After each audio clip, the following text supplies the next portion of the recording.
Dr. Axon, please.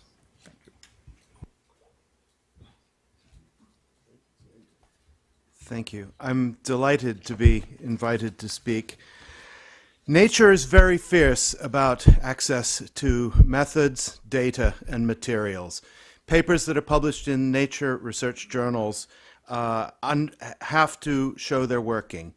That's important for the integrity of the science, and it's also important for the impact. Good citizenship is also good business. In other words, your results matter to others, and your reputation is made in other people's labs. So when you make data available through whatever mechanism is available to you, you are promoting your own research and the value of your research to other researchers and to society. I've been involved in quite a lot of experimental attempts to allow access to research data, including publishing community papers on the database of genotypes and phenotypes, the Genetic Association Information Network launch, microattribution as a way to incentivize community annotation of the human genome. I've editorialized about the portable legal consent for common genomics research. I'm undertaking an experiment with peer review on an open commons platform in order to see whether fully open data sets can be used in multiple research projects.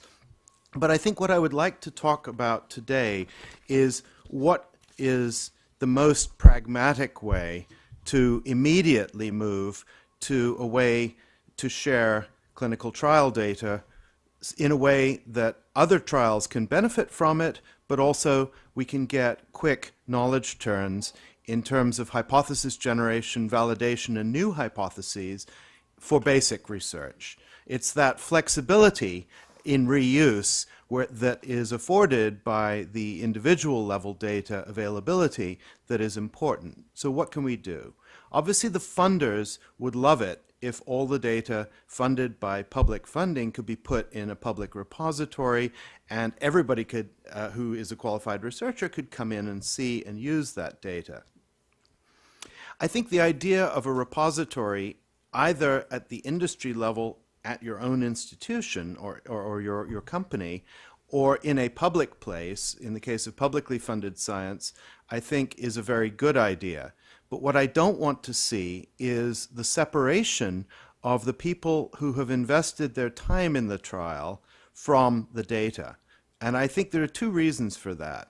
One is the knowledge that comes with the data.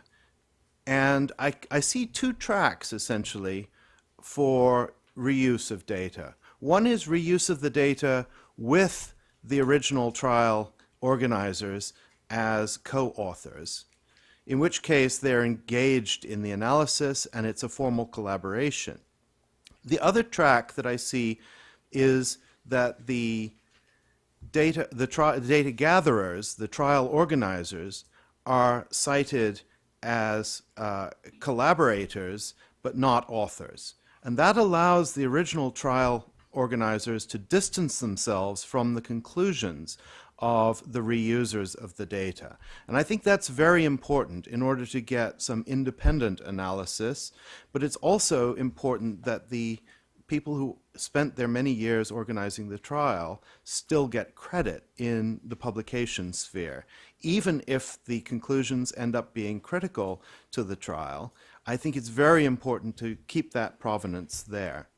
I don't like the idea that data can be removed from the people who generated it, and I don't think it should be removed from the people who participated in the research either. So I'd like to say something a little bit about the research participants.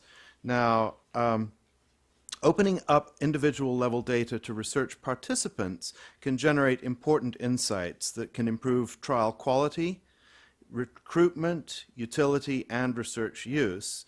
I think because of the original consent agreements that are in place, the research subjects engaged in a trial should not attempt to identify their own or others' results, just as researchers are prevented from doing that, unless that's part of the original clinical trial design and that they're actually engaged in commenting on their individual results. Because I think we need, if we're going to move to a data sharing mechanism, we need to be able to encourage people to participate in research, and that means we need to not only the legal requirements that are in place, but also the encouragement of future participation of research depends on handling this properly. But I do think because research participants are spending many more thousands of hours engaged with the particular problems than are the researchers, there is a unique perspective that we can gather there. And so I think it's very important that we think not only about qualified researcher access, but also research participant access to results.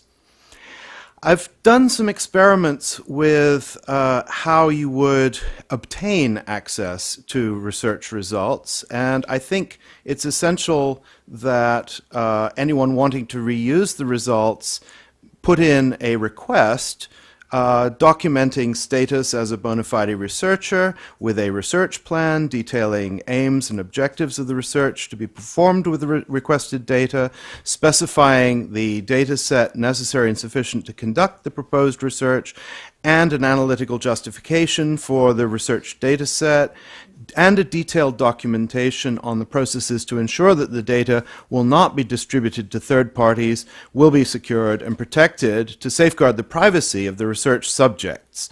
The default, I believe, should be that access should be rapidly granted by the trial organizers and owners of the data.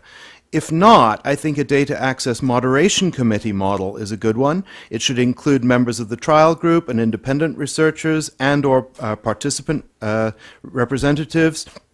And they are responsible for advising those who've been denied access how to comply with conditions for access. This model may be quicker than the NIH DAC procedure and may work better since it's envisioned that the trial group will remain involved in data reuse analyses and in publications. And I went through the ICMJE guidelines and the Medline guidelines for authorship, and it seems that we already have in place the correct attribution for authors and collaborators. So I think those are in place. We have a model for a data access moderation committee with an industry group that generated confidential HIV data using NIH funding, made it available to researchers, and we have that document available. Journals. In the case of policy-ready science, I think we have a responsibility to publish any dissenting analyses by the data provider groups in the event that data reuse generates differing analytical interpretations, provided these pass normal peer review and journals quality filters.